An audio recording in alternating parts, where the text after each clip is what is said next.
go to the M-Pesa super app and access the e-citizen. So we'll put the e-citizen as a mini app on the M-Pesa super app. You can see the Hustler Fund mini app is already there. Now we'll be able to put the e-citizen as a mini app on the M-Pesa super app. Just to give you an indication, about 7% of the revenue that M-Pesa comes from the app itself. It shows you just how important it is to actually give people smartphones, because they do more with their lives. And you can see they have many other services that they can access, including credit and other lifestyle services. And then the final thing that I want to speak to is on hosting. We host the e-citizen platform in a secure cloud network that is owned by Safaricom, and that is very important. That's why M-Pesa is very stable and reliable.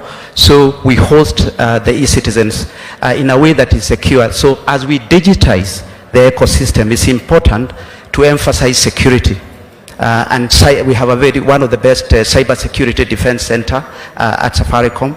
We have had a lot of banks and everyone stealing our people, because we do have very, very good skills on the cyber side.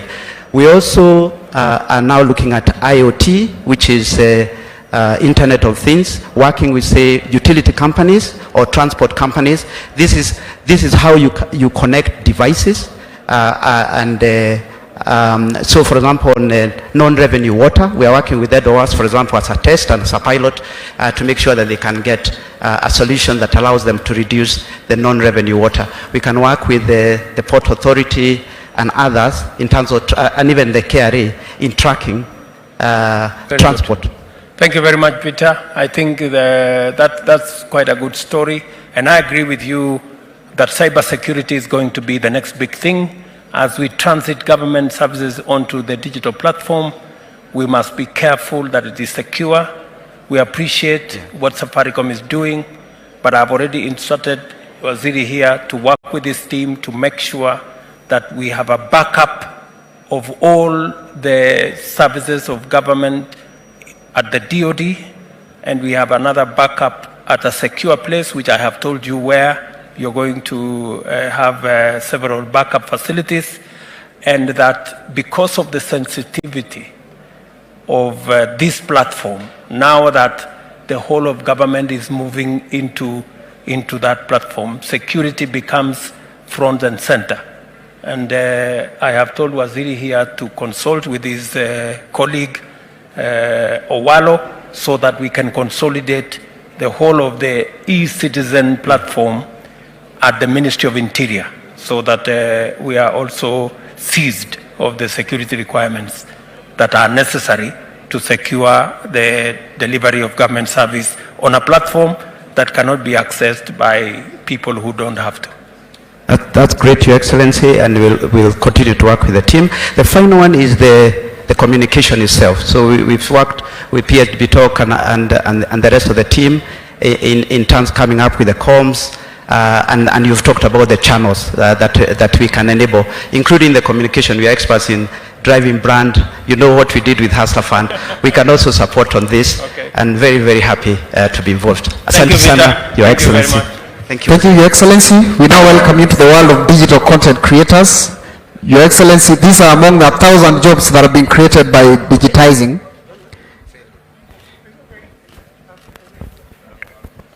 Your Excellency, karibu sana. This here is Phil. He's a top film content creator, and he has an online radio show that is live already, Your Excellency. Ukiingia hapo sasa utakuwa live kwa studio akuuliza maswali mbili.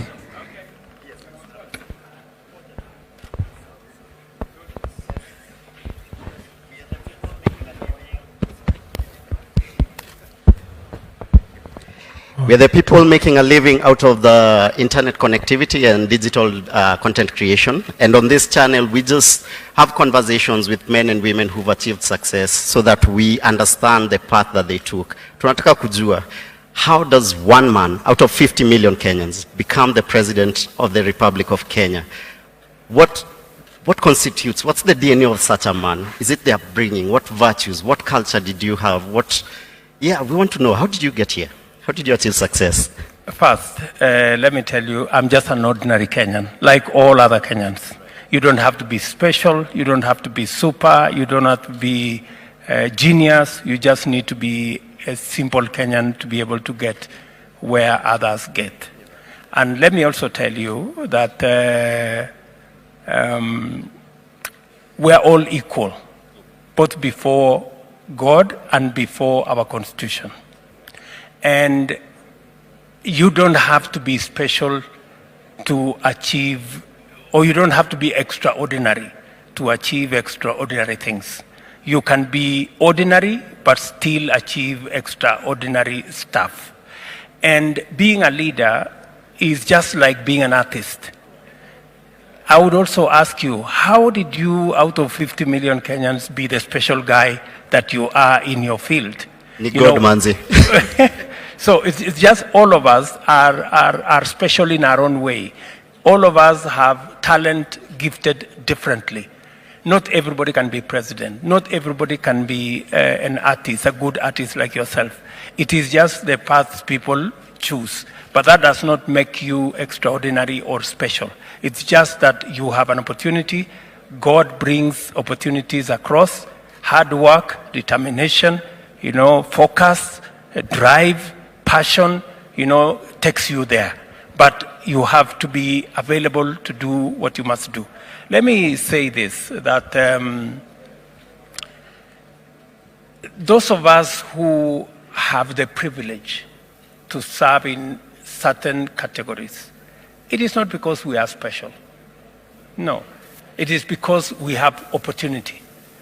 Very many Kenyans can do the job I do. Very many Kenyans can do the job you do, right? I consider myself privileged that out of 50 million Kenyans, I am today president. It's not because I am special in any way. God has given me an opportunity, and that is why I don't take it for granted, and that is why I work very hard, because I need to make a difference. That's why, for example, we are here today launching this program. A lady just across in Visa reminded me that when I told them as Visa that time, because they are supporting us on e-citizen, when I told her that we were going to have 5,000 government services in 6 months, she just said she didn't believe it, right? Yeah. But today, she is part of the launch of 5,084 government services that will be available online, digitized.